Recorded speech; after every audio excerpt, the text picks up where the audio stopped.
spinning done yesterday on this chain ply yarn, and I want to wind it off of the bobbin, and I want to know how many yards I have here. So I'm going to use this, this is 2-yard kniddy.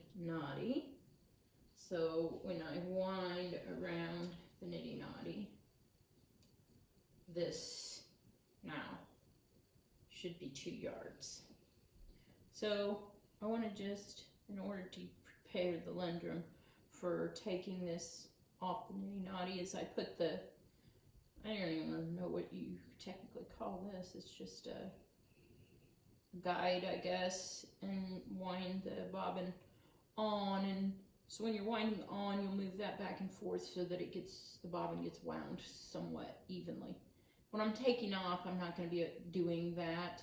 So I'm just going to put it right in the middle, and then when it winds off, sometimes this lendrum, this thing just wants to flip off the bobbin, come off. So the best that I do is just put it right in the center, and hopefully it's not going to kick it off of there.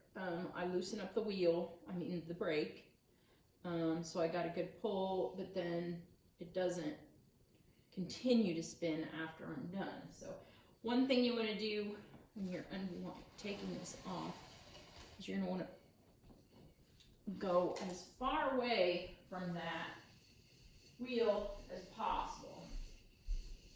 So I'm not going to go as far away as I can because I got a hallway going all the way down that way, and then I could go to this end, but I'm going to say this is good enough.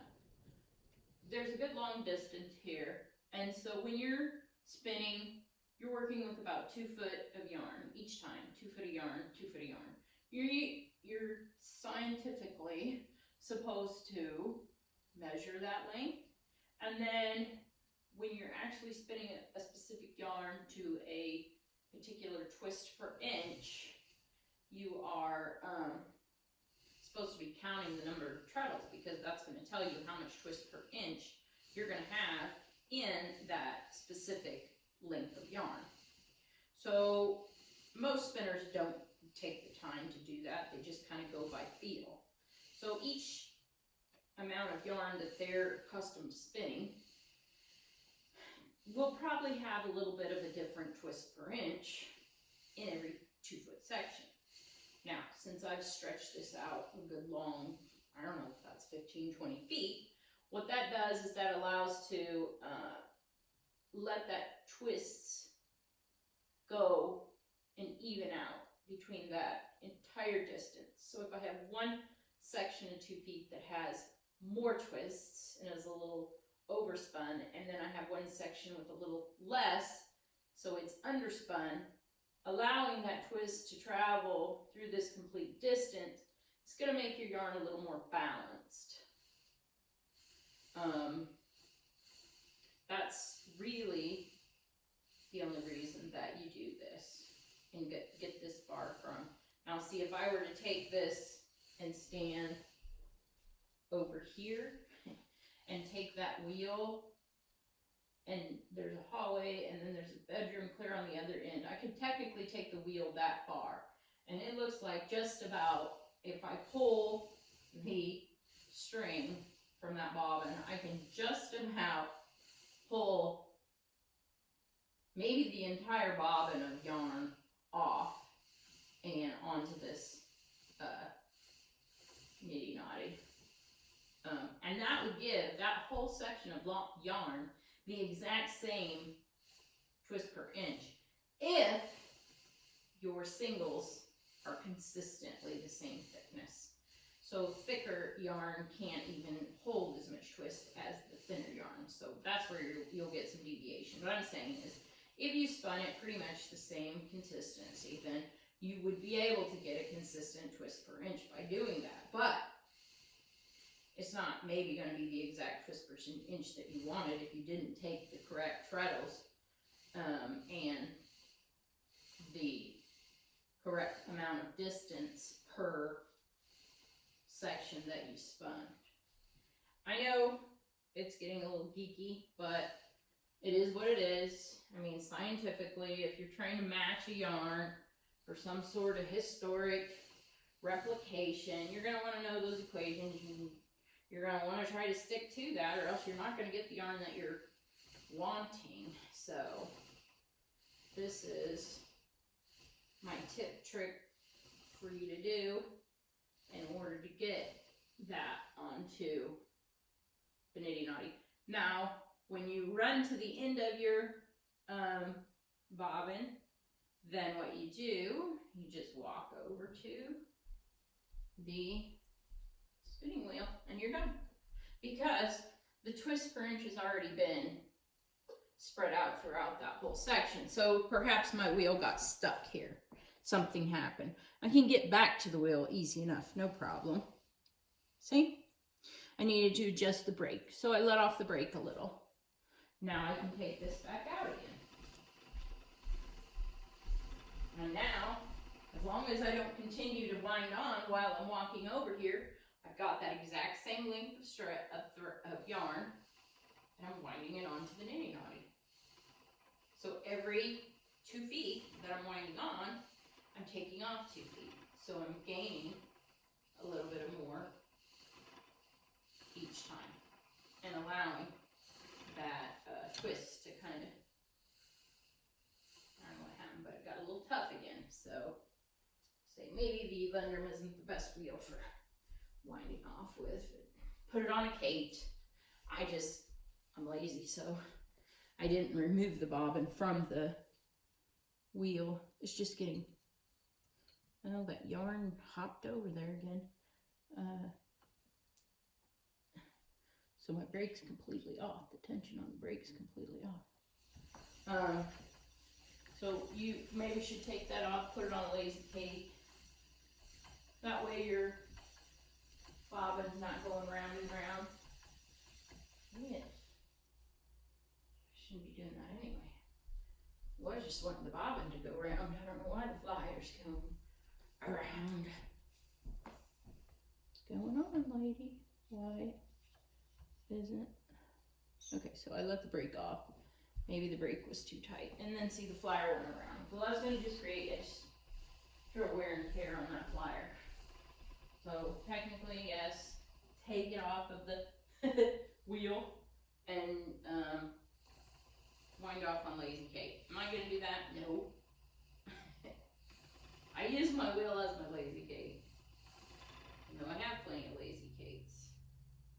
Oh, see, I probably got wound up again. So now all you have to do once you complete putting all this yarn on this niddy noddy is to tie it off. And usually you want to get 4 short sections of string. Usually you get a different color. And you'll want to tie this skein at 4 different locations so that when it comes off of this niddy noddy, you're going to be able to unwind it without having all this string getting tangled up. That's a nightmare, especially when you wash it. When you're washing it, you really kind of move it around and it'll twist up on itself. Okay, so we reached the end of the yarn. So what I'll use, I suppose, is this nice yellow yarn. I have some scissors right here. So I'll hold my yarn here. And then as I walk back, I'll wind the rest of it on to niddy noddy. And then all you have to do to figure out how many, either count while you're winding it on, if you don't have a yarn counter, is each strand is 2. So you just count how many strands. There's 3, 4, 5, 6. So if I have 50 here, but it's 2 yards, then I'm going to know I've got actually 200 yards of yarn. So what I do with this strand here that I was holding on to is I'll wrap it so it doesn't get lost. Sometimes it does anyway, but and I just pull it tight like that. And then there's another one here that was attached to the wheel.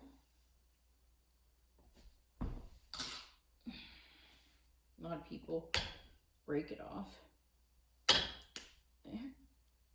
Okay, and then wrap it. See, it's right on so it's on a bad spot. So what I do is, usually I can just move the yarn. It's raw fleece, so it's tacky because it's kind of dirty. Okay, so that one's tight there. So really there's 2 ties if you want to be lazy and not make any more. 2, but you probably run into trouble there. Okay, now let's show you. I usually only break it in the center like this, because then we're going to do a figure 8 in the center. So that's just a little bit extra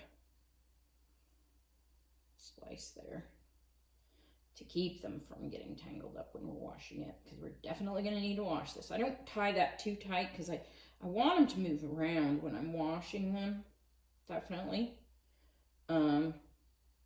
Tight, because then if you get it tight, then your soaps aren't going to get in there. And see how you use that contrasting color, and then you can see it real well.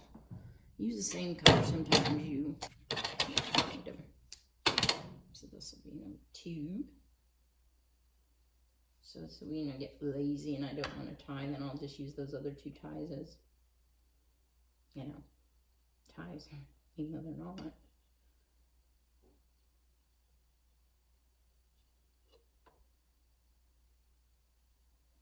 Okay, I'll do it this time. So if you have a yarn that you don't like, or it got chewed up by the beetles or something, don't throw it away. You can use it as ties. All kinds of good uses for short segments of yarn that you have. You don't even have to tie that. I mean, you can just knot it. Just make sure your knot's tight so it's not going to slip off on you. Then you'll want to label your yarn. You can write the twist per inch that you figured it out. You can, I can show you how to do that too in another video, because I can kind of go back over all of this information just for my own benefit so I can remember it. I have a master spinner certificate, so I've got all the books for that, and it goes into depth on how to do all those calculations, so that's good. And there you go. So it's tied in 4 spots, so it should be nice and secure. And now when we take it off, it's probably going to spin up like crazy, because you can tell that I probably didn't get my twists right. Oh, it's really nice. That's really nice. That's super balanced, because when you take it off like that, you want it to twist a little bit, like twist up like that. A completely balanced yarn, okay, they'll say will hang completely like this. But I just took this off the wheel, so it's gonna twist. But after I wash it, it's gonna take a lot of that energy out, and you're gonna see it's gonna hang balanced, I promise. So stay tuned, I'll show you how that balance came out after I wash it. So now I'm just gonna take it to the sink. I'll put something to scour it, because it's alpaca, and I can guarantee you that it's filthy. And then we'll wind it into a ball. And there's some other tricks when you wind your yarn into a ball that you're going to want to stay tuned for. A lot of people don't know. There's so much chemistry in fiber that it's not, in my opinion, true fibers aren't dead. They're living. And that's because, electrons always, continue to interact with the environment. So there's a lot of care needs to be taken in order to keep them healthy. Okay, so keep watching. Okay, as promised, I just washed the yarn.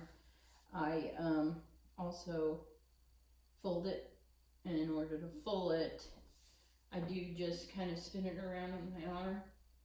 And then another thing you can do to help fold it and neutralize the twist is you whack it. So I just kind of change it every few times in my hand, and then when it hits that ground, it kind of shocks the yarn a little bit. I mean, it's changing the fiber positions in there. And so that's why you want to hold them fibers with ties so that they don't get all tangled up. But see, all balanced. Even after it dries, it's going to remain balanced. There's still a few pieces of hay and things coming out of here, but that's fine. You just kind of pick them out as you go, as you find them. So I'll let it dry till tomorrow, and she'll be ready. Well, we'll do winding onto the bobbin and into a ball, and then it'll be ready to knit with. Thanks for watching. Be sure you hit like. That does something with the algorithms, I guess. And then, well, subscribe, because that gives me more channel followers. I don't know what that does for me. And then comment. I want to know if people are getting any good use out of these videos, and interact with me, ask me questions so I can make more videos and answer more questions. Like I said, I have the Master Spinner Certificate. This is a 6-year program I went through so that I could get the certificate to actually teach this spinning. And so if you have some in-depth questions that maybe I might be able to answer, because they maybe gave us the education there, I don't know, can't be for sure of that, but I'll see what I can do.